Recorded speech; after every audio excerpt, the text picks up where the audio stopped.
looking at some of the informational risk involving using the internet for recruitment, also dealing with data selection and data storage, data integrity. So to kind of put this in a context too, is that the fundamental problem we're facing is that we're using a tool built to promote anonymity and publicness for research purposes that oftentimes require we know who people are, we ensure privacy and confidentiality. In addition, we oftentimes do not have control over the platform, the tool that we are using. So thus we don't oftentimes own, we really can't ensure total privacy and confidentiality because we don't have control of the platform. We don't have control of what ads are specific, like if you're doing Facebook, they can pull certain ads that you're using to recruit with. If we are using an app or using certain other techniques, when a person clicks on that ad to be recruited or even to give data, there is some bean counter, somebody there counting and collecting that data that you clicked on that ad, and each of the ads have a code identification number so they know which ad was clicked on, so thus they can market to you later. When we think about traditional recruitment, just kind of think about this and how we understood is an investigator would post an ad, a newspaper, a flyer, a billboard, classified, what you have, and then the participant, an interested participant, would see this ad and they contact the investigator. It was a very simple process, and we understood and knew at that point the threats that were there.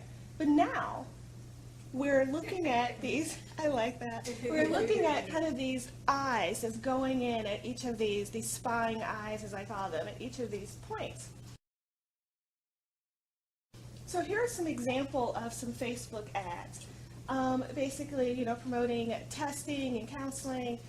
Some of them are starting to use SurveyMonkey, which is starting to work with Facebook, so it's kind of the seamless process. We have Qualtrics. People sometimes think Qualtrics or RedCap or different things are better. It's questionable. You should read the terms of service to really see.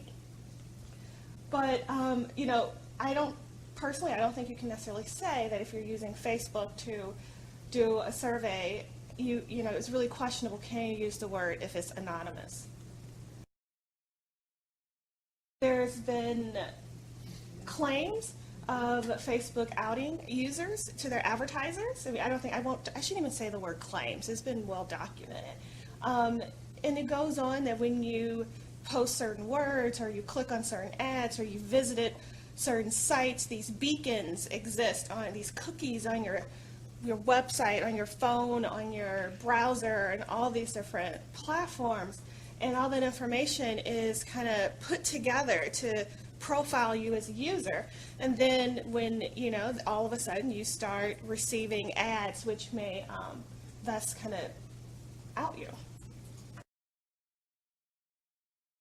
When we think about, now remember that real simple, the billboard goes up, the possible participant calls.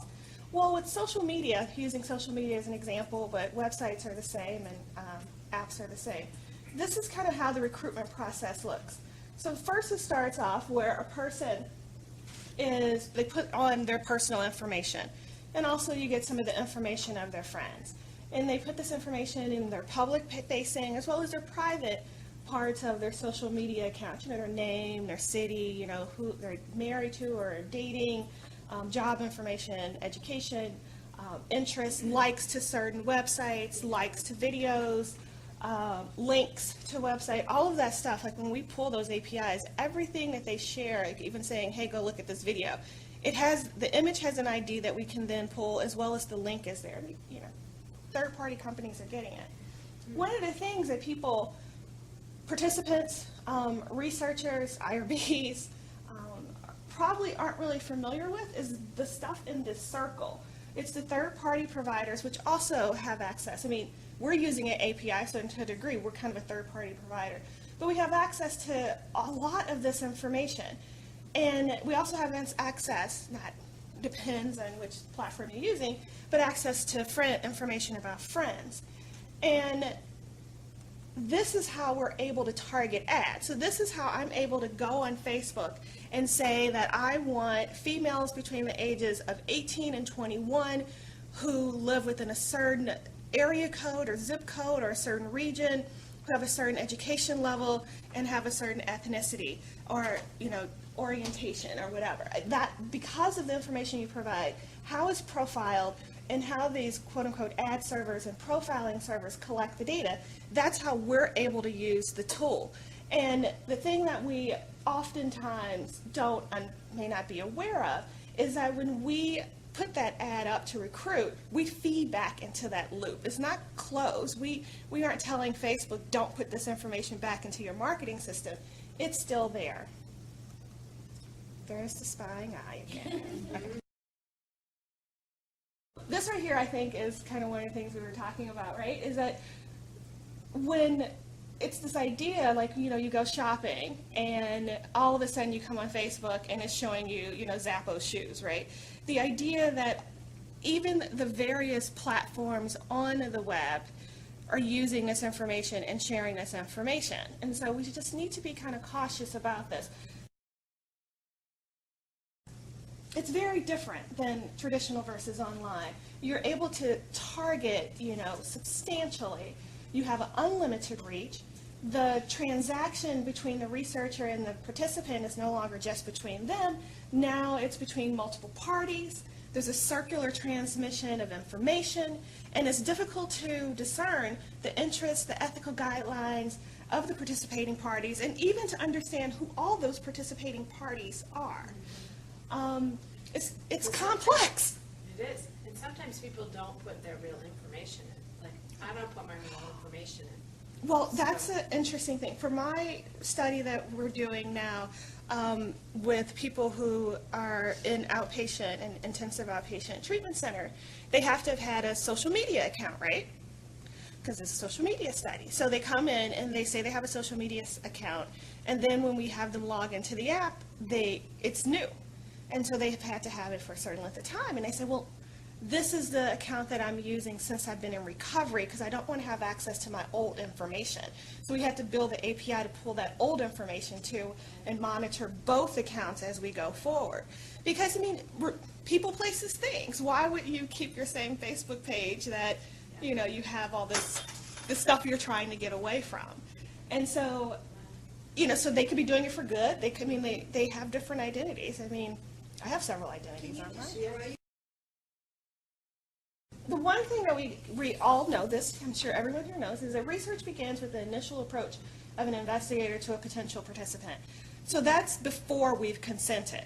And I think it's very important as researchers that we are thinking about these threats before the person has signed the consent form, while we're making the ads up, while we're working with these businesses, when our BAs are doing the business agreement, how long are they keeping the data? What are they doing with the data? Who owns the data?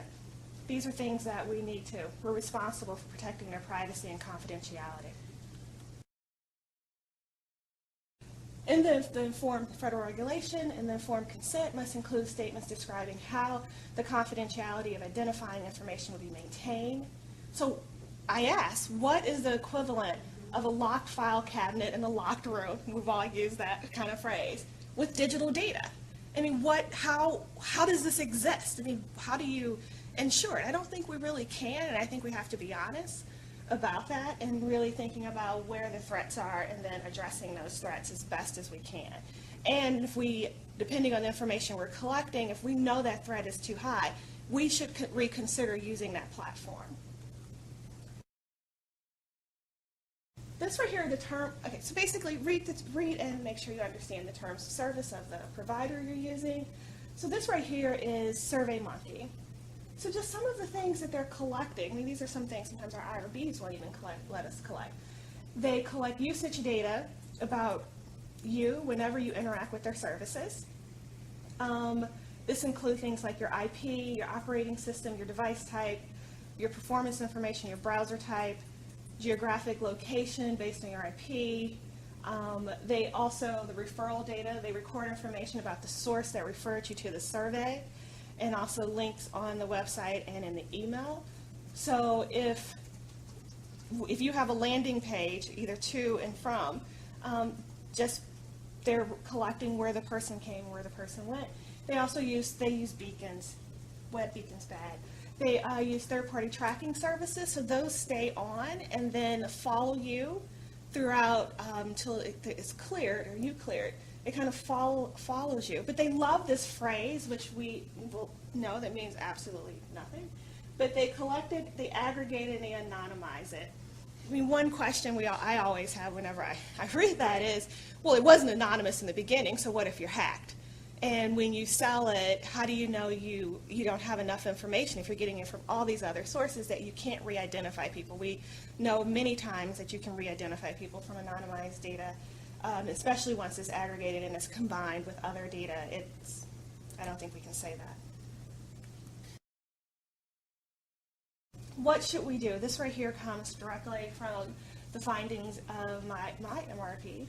But when possible, as much as possible, use university server and software versus third-party companies. And of course, this is all depending on the sensitivity of the information. When your online screen should exclude personal information, so sometimes people have a screener built in before they take them to the landing page, or either it's on a landing page which may not necessarily be on the university server.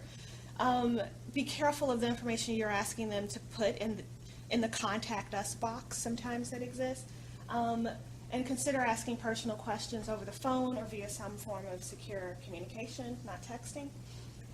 Consider asking participants to set up a new or separate social media account for research purposes. That is against, supposedly, the terms of service of most of these providers, but people do it, and why not? But it's something to consider. Your university may, depends on how strict, if they've actually read the terms of service, they may say you can't do that, but try. Examine your data security plan during transmission and storage. This is very important. And this isn't something that we are experts in, so I suggest we seek the help of people in our institution to work with us, to try to figure out, when we say, okay, well, we're going to get, back in the day, I'm going to get a floppy, right? That, we knew not to do certain things. We knew we wanted to have a secure flash drive or a secure hard drive that we're carrying data on. Be just as vigilant and work with some experts that understand how data can be compromised. The next main area outside of kind of privacy and confidentiality was dealing with data validity. Who are you? Are you old enough to consent to be in my study? Do you understand what you're consenting to? And have you already participated in this study? So going back, those are kind of some of the main questions that the researchers had, as well as the IRB members had, as well as, well, we're all researchers, we've had. So we have something called professional survey takers. So we want to be careful that we're not getting duplicates and that people are who they say they are.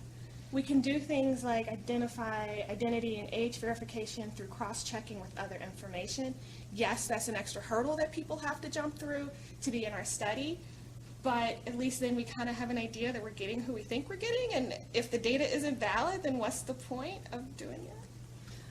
Yes? We did that once with the age verification, where we asked people how old they were at the beginning of the survey, and we asked for their date of birth for the end of the survey, and if they didn't, it was amazing how many didn't actually match. So right there, it was just like, all right, yeah. Right, there's certain data verification things you can do too, right? You can possibly have a consent quiz. I normally always have had a consent quiz, especially after Fordham.